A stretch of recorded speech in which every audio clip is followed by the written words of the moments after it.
Welcome back to We Are The Hansons. I'm Maya Hanson, and today we're diving into a topic that every parent can relate to.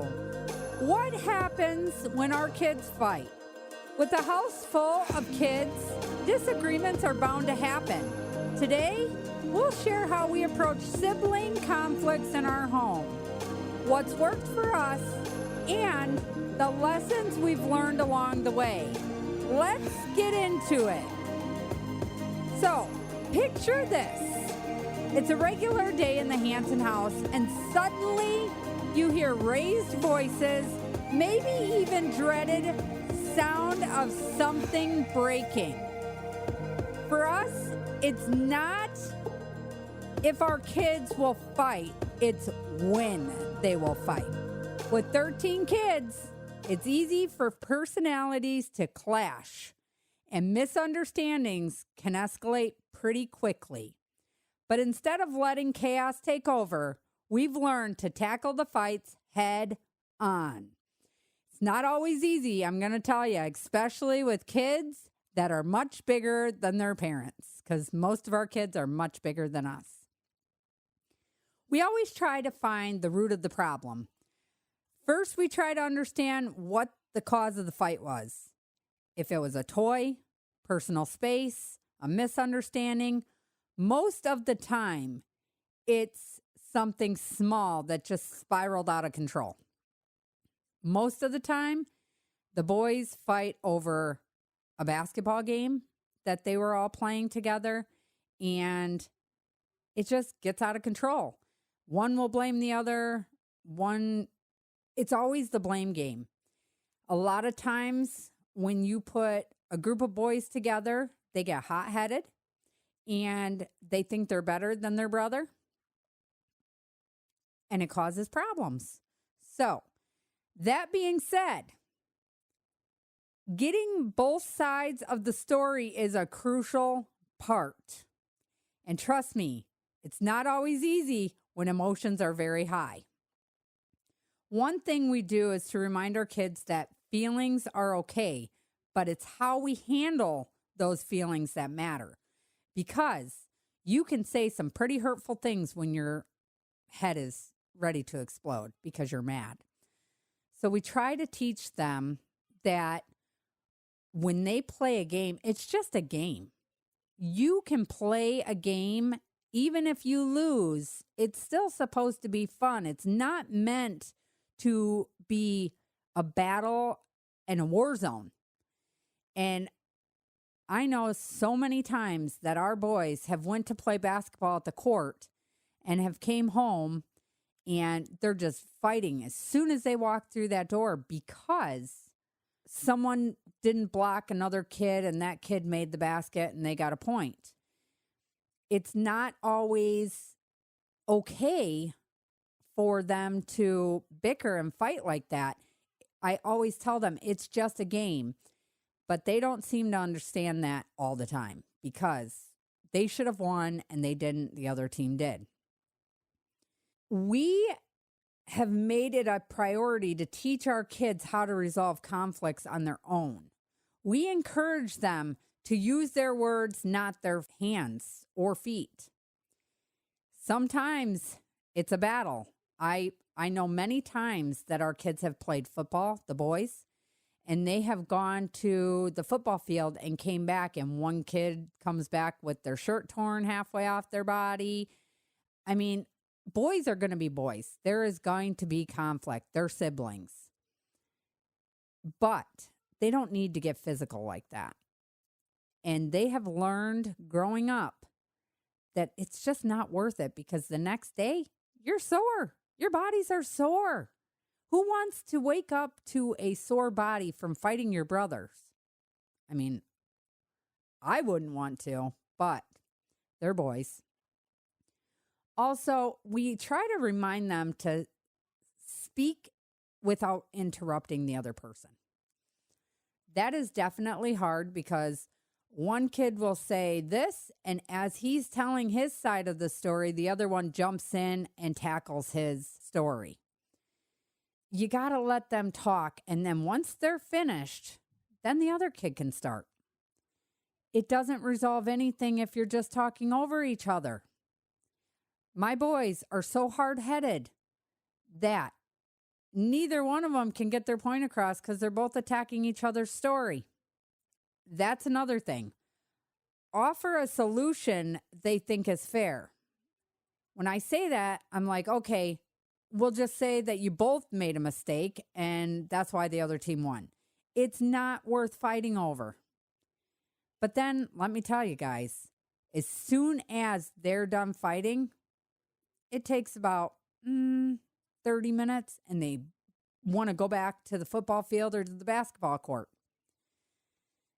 They are always picking on each other when it comes to a game. If they lose or, oh, you could have done better at this or you didn't block him, or it's always something. I hear it. And my kids go play basketball a lot. We try to prevent future fights. We also have learned that preventing the fights is just as important as dealing with them. Clear boundaries, plenty one-on-one time, and teaching respect for each other's differences go such a long way. Sometimes a little separation is all they need. And not always is that separation good either, because you can separate them and you can hear one yelling or rambling in one room about how, yeah, he did this and blah, blah, blah. And the other one is mouthing back, even though they're separated. They just need some time to cool down and reflect. We call it like a reset time instead of like a timeout. We just separate them into different rooms and let them cool down. Let them reset and think about it. Of course, not every fight is a dramatic ordeal. Sometimes it's downright funny looking back because they're laughing because, yeah, I tore your shirt off during this fight when we were at the football field, or I tripped you and you got scraped on the knee. We hear this stuff a lot. Some of the stuff that we hear, we sit back and we're laughing about it. And even the boys will sit back. I can't believe I did that. You know, it's just something that they reflect back on. Now, the girls, on the other hand, not all the time do they fight. I guess Torrin and Anna, because they're so close in age, they fight the most. Torrin and Maddie do sometimes get into it because Maddie likes to watch different things than the little girls. And so a lot of times Torrin will pick at Maddie, like, I get the remote tonight, or she'll go in and get the remote and hide it. And then Maddie's going in there to look for it and can't find it, and hear Torrin hit it. But when they fight, I just kick one kid out of the room. Whoever's causing the fight gets kicked out of that room, and they have to stay out of that room for some time. It's almost like a timeout for them. I don't want my kids to fight, but I know it's going to happen because they're siblings, and siblings always fight. So moments like these remind us to keep a sense of humor and perspective. We also remind ourselves that every fight is an opportunity to teach valuable life skills, like 1, patience, 2, compromise, and 3, empathy. I always make my kids apologize to one another because they are siblings. My phrase to my children when they fight is, if they call a name, I look at them and say, if something ever happened to your sibling and that was the last word you said to them, you would feel really sorry about saying that. And I say that because it makes the child think, like, maybe I shouldn't have said that. Maybe I should have said something else, something not so hurtful. I want them to be close, but I also want them to know that we know as parents that there's going to be bickering. There's going to be fighting. Even though we don't want them to, it's going to happen. I have always instilled in my kids that if you're out in public and You're fighting in front of kids that you play ball with that aren't related. It makes you look horrible. It makes you look like you're a bad person. You never want to fight in front of other people. One, it makes you look bad. Two, you're showing them that it's okay to do that, and it's not. If you want to fight, go home and do it. Don't sit and do it in a public place where others can watch. You don't want to be teaching other kids to fight their siblings or cousins or whatever it may be. You don't want to do that. I want them to be able to respect each other. Always respect the other person's feelings.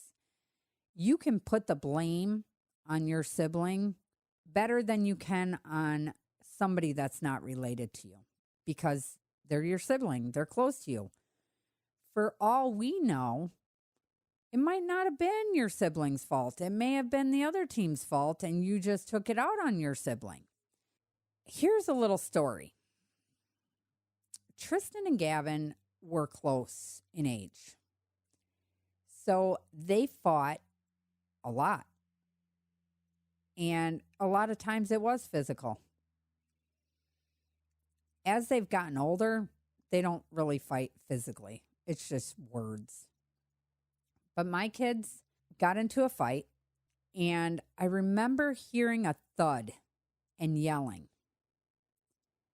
So me and Jeremy run into the bedroom to see what is happening, and Tristan had Gavin pinned down to the floor, just wailing on him.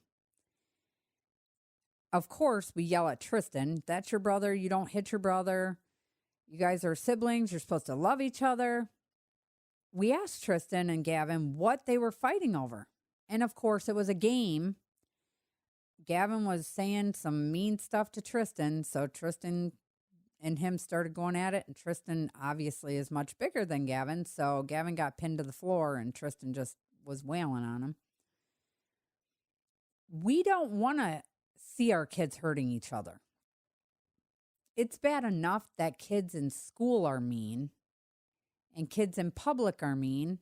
Why should you guys be mean to each other? Get along. I know there's going to be fights, but there doesn't have to be physical fights. It's no point. It just does nothing but hurt feelings. I want my kids to be close. And as they've gotten older, they have been dramatically closer. Half the time, they're bickering and fighting with their mouth. And then they're all back together. They're all buddies again. Our kids love each other to the point where if somebody is picking on one of them, they're all jumping in to protect that one. I love that about my children. Maddie fighting with Morgan. Morgan really doesn't fight with Maddie anymore. They've really come closer. Maddie is kind of singled out because she is the middle child between Morgan, who is in her 20s, and the two little ones who are 8 and 7. So Maddie doesn't really have a sibling to play with. And she doesn't have a lot of friends because her friends are not very nice friends. I've had to open Maddie's eyes to show her that your friends are not supposed to mistreat you like they do. Rub it in that they're hanging out together without you. A menagerie of things that they say to her, and it's to hurt her feelings. And those are not good friends. Your friends should not be trying to hurt your feelings out of spite. So needless to say, when our kids fight, we try to get them to sit down, talk it out. We separate them so that they can cool down first. Then sit down and talk it out. Usually when they talk it out, it's more of fighting it out because they're not physical, but they're argumentative. And then it takes time, But usually within 30 minutes, they're back out playing a different game or basketball, football, whatever. I try to instill in them that the game is always a problem. They don't fight like that if they're not involved in some type of game. They do fight when it's a football game, when it's on TV, but they don't get physical with that or screaming matches or anything like that. They bicker.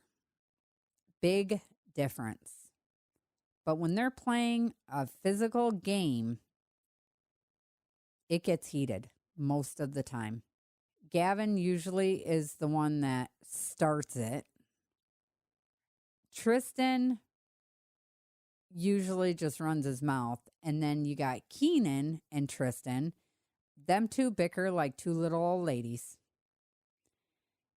It is the funniest thing watching them because they never get physical, but they always are bickering. It could be about the smallest little thing. And every one of our kids, well, I can't say every one of them, most of our children have nicknames. And usually when they bicker, they're throwing out the nickname. The little girls fight over Barbies or dolls. Each one of them got their own Barbies. Each one of them have their own dolls. But Anna will go at Torin and snag Torin's doll. And then she'll say, Torin, I'm playing with your doll. And then Torin is screaming at her, that's my doll. I had him first. That's when I jump in and I try and defuse the situation right then. Eventually, Anna will put that doll down and then Torin will go pick it up. And then Anna usually runs at her and will mess with Torin and just flick her hair or try and grab the doll from her. And then Torin gets really mad. That's how those two fight. Now, when they were younger, they would bite each other. That was a nightmare. I had to do everything I could to keep them from biting each other. But as soon as they got out of that biting stage, finally we got it broke so that they weren't biting each other. Then it became the hair pulling stage. I think I'd rather deal with the boys fighting than the girls fighting. Because girls are horrible fighters. I always thought to myself, man, if I looked like that when I fought with my sisters, I'm embarrassed. I am embarrassed. Now our boys have turned to, when they get to bickering, one will say, let's take it outside. Well, they usually don't take it outside. They grab the boxing gloves and just box each other.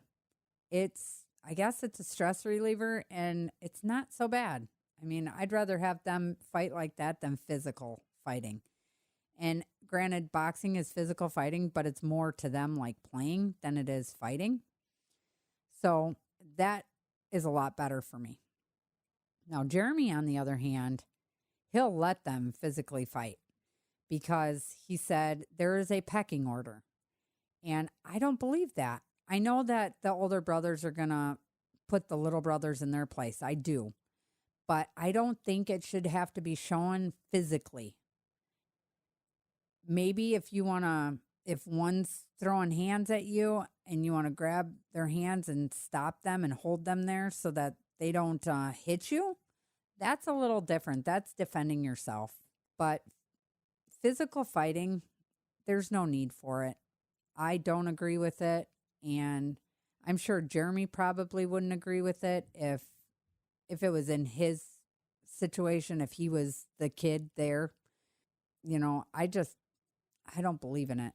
With that being said, I want my kids to stay close, and I've kept them close for their whole life. Even though we've had fights along the way, physical and verbal, our kids would do anything for one another.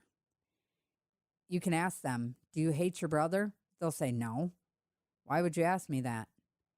Their friends have seen firsthand them get into a fight, and 20 minutes later, they're playing ball again.